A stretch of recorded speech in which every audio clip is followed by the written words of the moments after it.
Hello everybody, my name is Lucas and you are listening to the You Thought Sportscast. Today, it's just me here, and I'm back for a solo show where I'll be talking about soccer, or as the rest of the world calls it, football.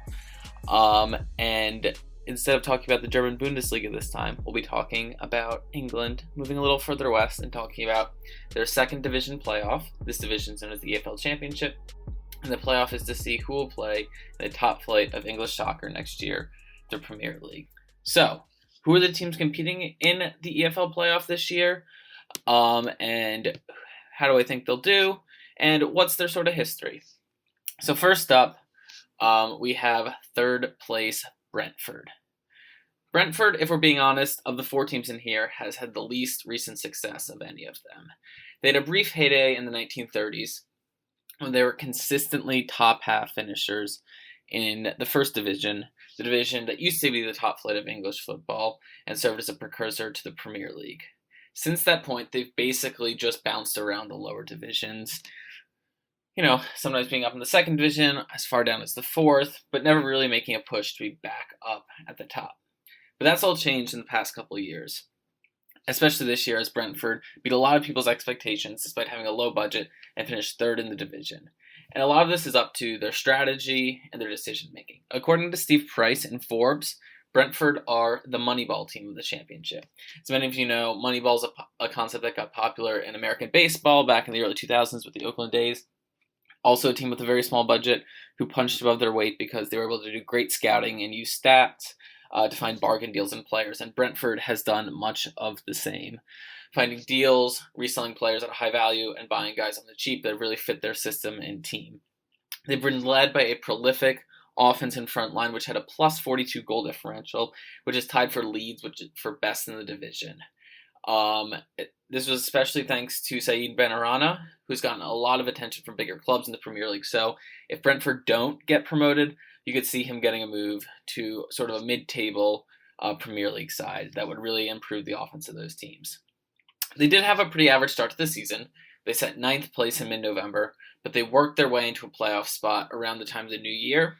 They were sort of bouncing around that 3rd through 6th range from the new year until the COVID break, a lot of the time in 3rd though. But after the restart, they absolutely caught fire, winning their first 8 matches after the break. They were in a position too, with 2 games left, where if they've just gotten 4 points, in the championship and in most of the soccer world, a win is 3 points and a draw or tie is 1 point. They would have gotten that automatic promotion spot over West Brom, but they sort of fell apart. They lost to bottom feeders Stoke and Barnsley the last 2 games. Barnsley, though, did have a lot to play for in that last game, as their win there secured their position in the championship for the next season. They would have been relegated had they not won that game. So they were playing for something, but it still looks like Brentford, despite their hot start right after the restart, might be trending in the wrong direction despite all their talent going into the playoffs.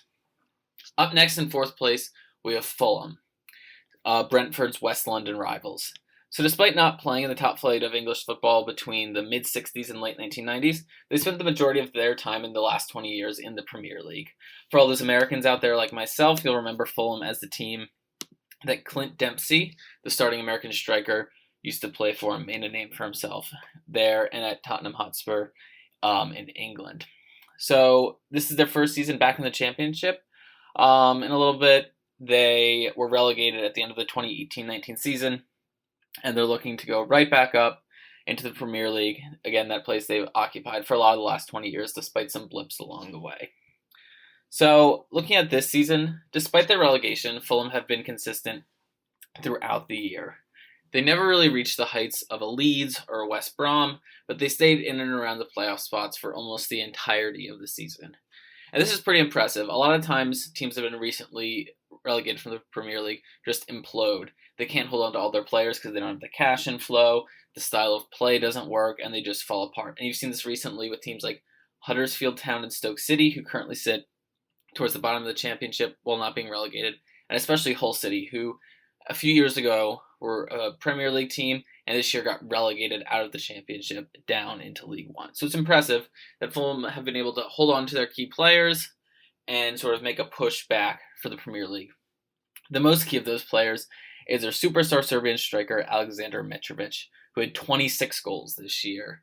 If you're looking for a team and a squad that is probably most likely to easily fit back into life in the Premier League because of their experience and the talent they have, it's probably Fulham, who manager Scott Parker has done a great job of coaching this year, sort of not having that hangover from falling out of the Premier League and putting themselves in a great position to be a Premier League team again next year. And you'll see in my predictions, I think that they'll probably be the one who makes it out of these playoffs.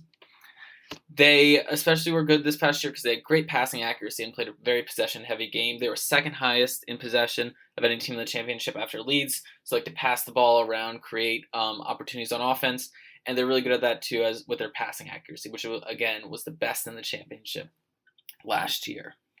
The team in fifth going into the playoffs, who Fulham will be facing, is Cardiff City. Cardiff, like Fulham, was relegated to the Premier League at the end of the 2018-19 season and is looking to make that bounce right back. Cardiff are one of the two successful Welsh teams that play within the English system, the other we'll discuss in a minute, and are the only non-English team to win the FA Cup, a tournament played with teams at all levels of the English game, including those Welsh teams. But they won it back in 1927. And since then, their history hasn't been great.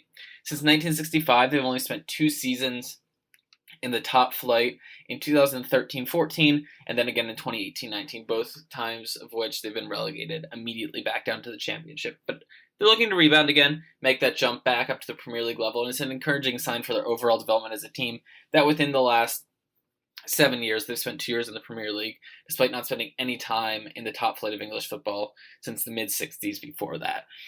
So this season, though, Cardiff play basically the opposite style of Fulham.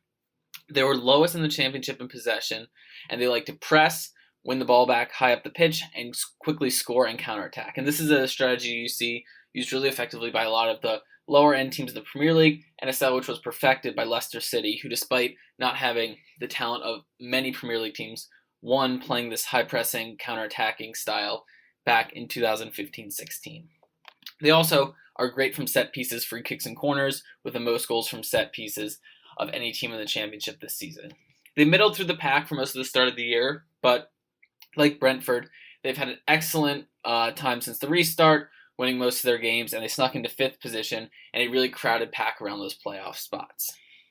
Last up is Swansea City, who made it in 6th place to the playoffs. Like Cardiff, Swansea are a Welsh team with some experience in the English top flight.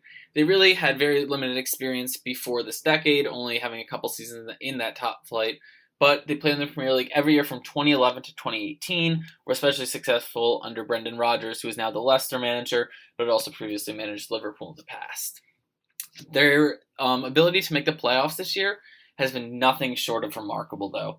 They flirted with the playoff spot early in the year, but it followed to 11th by the time the season resumed post the COVID break.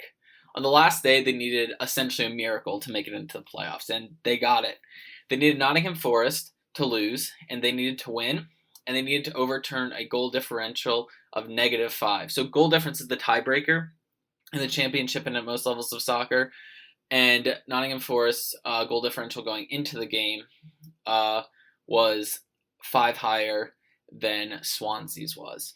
And Swansea did just that, not only winning their game by +3, winning 4-1 versus Reading, but Nottingham Forest also lost by 3, losing 4-1 to bottom feeder Stoke. So they ended up finishing level on points with Nottingham Forest, but they got 6th place over them because they had a positive goal differential of +9 versus Forest positive goal differential of +8. So by that one goal, they snuck into the playoff spot. It's heartbreaking for Forest fans, a team that was one of the best in Europe back in the 70s, but they couldn't quite sneak in, and Swansea, all to their credit, played great and got that last playoff spot. A personal favorite on the team of mine, as a Liverpool fan, is a loanee from Liverpool, Ryan Brewster. For those of you who don't know, bigger clubs often loan out their younger players to smaller teams so they can develop and have time to play where they wouldn't otherwise.